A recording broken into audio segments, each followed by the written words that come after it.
Chers amis, bonjour. C'est avec grand plaisir qu'on se retrouve dans le cadre du programme de Matmidim. Et Bezrat Hashem, aujourd'hui, nous allons étudier les dinim, haolim, les halachot qui ressortent de la suga de Melacha Shenet Tzra Legoufa. Donc avant de commencer avec les halachot, on va rappeler qu'on connaît tous la machloket entre les Tanaïm, entre Rabbi Yehuda et Rabbi Shimon. Est-ce que Melacha Shenet Tzra Legoufa, Patour ou Chayav, comme par exemple une personne qui va sortir un mort pour le sortir, pour l'enterrer de sa maison. D'après Rabbi Yehuda, il est chayav. D'après Rabbi Shimon, il est patour avalasur min rabbanan. Donc c'est pas un interdit de la Torah, mais c'est un interdit de rabbanan.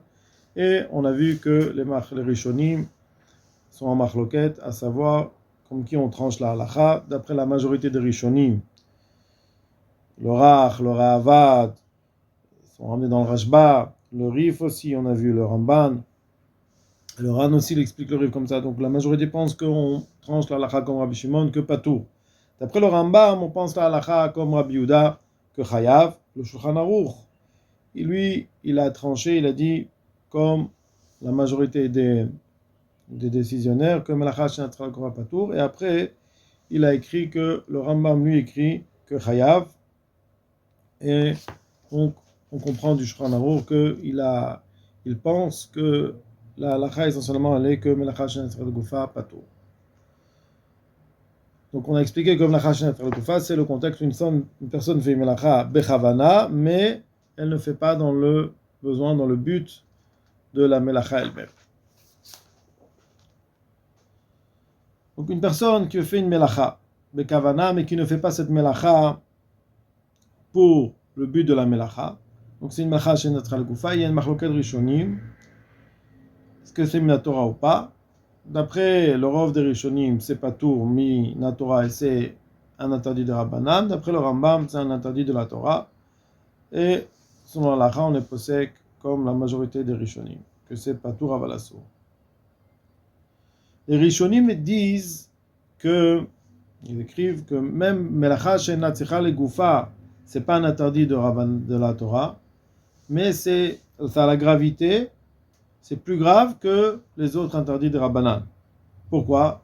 Parce qu'il n'y a pas dans l'action elle-même, il n'y a rien qui manque. C'est seulement dans la kavana de l'homme, dans l'intention de l'homme.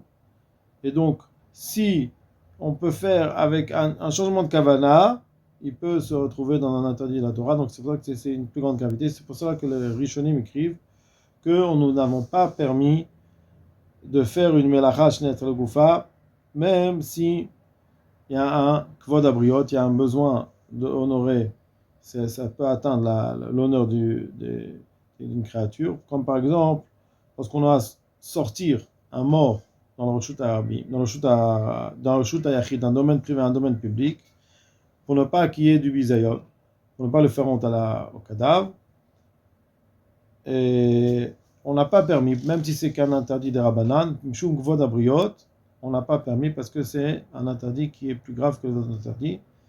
Dans le cas où il y a très des Rabbanan, c'est-à-dire qu'il va sortir d'un Reshut Hayachid, d'un domaine privé, mais pas dans un domaine public, dans une carmélite, qui est entre le domaine privé et le domaine public, dans ce cas-là, ça sera permis.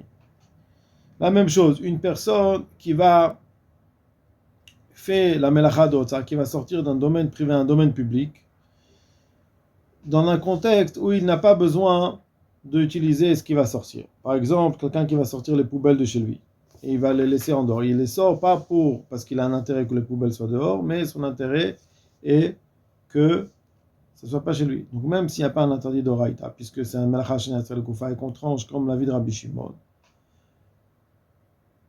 il y a quand même un interdit de Rabbanan.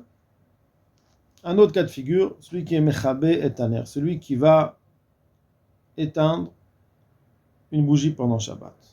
Donc, quelqu'un qui éteint, l'extinction d'un feu n'est pas un interdit de la Torah. Pourquoi? Parce que la melacha, c'est quoi le tachlit, le but de kibouy dans le Mishkan? C'était pourquoi? C'était pour confectionner quelque chose. On faisait avec l'extinction du charbon. Ou alors, on permettait à une mèche, on roussait la mèche pour pouvoir l'allumer par la suite de manière plus facilement. Ça, c'est Melacha Tzra Legoufa dans Kibouy, dans la Melacha de Kibouy. Mais une personne qui va éteindre pour économiser, ou alors qui va éteindre pour toute autre raison, Dans ce cas-là, ce n'est qu'un interdit de Chachamim. Et donc, pour cela que ça a le din de Melacha Shenat Goufa. Et on a vu le Shulchan Aruch, il est posek, il tranche. Dans Siman, je pense, Shilamen Dalet, il nous dit comme ça que s'il y a une gachelet, s'il y a une braise qui est dans un domaine privé, dans un domaine public, pardon, dans le Shtar Arabim, il se peut que des gens qui passent peuvent se brûler avec cette braise, que ce soit du métal, que ce soit du bois. Nous dit le Shulchan Aruch, on a le droit d'éteindre. On a le droit d'éteindre puisque c'est Melacha Shenat Goufa. Et Chachamim, bien que Mishum Kvod Abriyot, ils n'ont pas permis Melacha Shenat Goufa, mais si c'est un problème de Sakanat Rabim, alors on a le droit de l'éteindre dans un contexte pareil.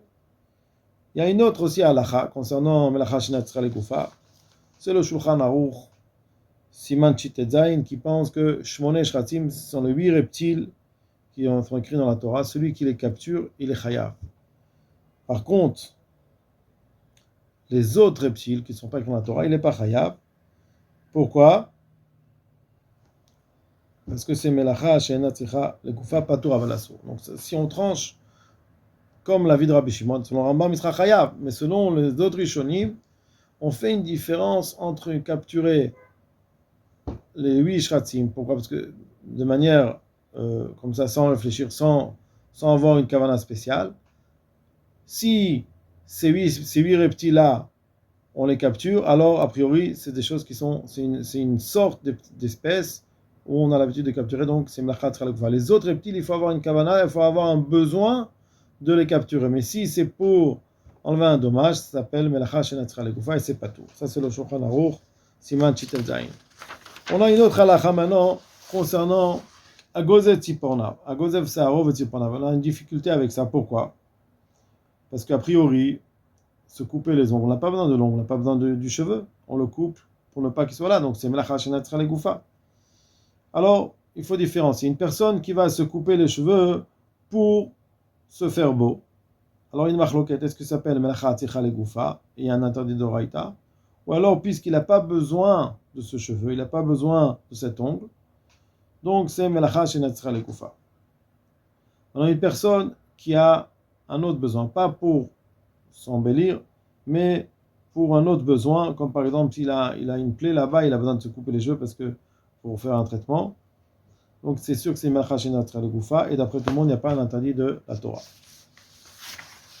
Concernant le Biur Halakha, il nous dit, concernant le Shulchan Aruch, donc le Shulchan Aruch, il dit qu'on n'a pas le droit, donc un interdit de se couper les ongles, les cheveux, et les cheveux. Le Biur Halakha nous dit à la fin de tout ce qu'il nous raconte, il nous dit une halakha qui est très intéressante aussi, qu'une femme qui a oublié de se couper les ongles, et elle doit se tremper au mikvé. Alors, le mieux c'est quoi? C'est de demander à un goy de les couper. Pourquoi? Parce que, d'après le Rambam, c'est Melacha Tzricha Legoufa. Maintenant, si elle ne peut pas, alors d'après le Magen Avraham, donc elle doit demander de faire un goy. En fait, d'après le Rambam, on doit lui demander de le faire avec la main, pas avec un ustensile, pas avec un coupe-ongle. Ça, c'est d'après le Rambam. D'après le Magen Avraham, qui pense qu'on est Mekel, on pourra le faire avec un goy, avec un coupe-ongle. Donc voilà, donc ça c'est les melachot qui ressortent de le din de Melacha Shenat Tzricha Legoufa. Je souhaite à tous beaucoup d'Hatzlacha.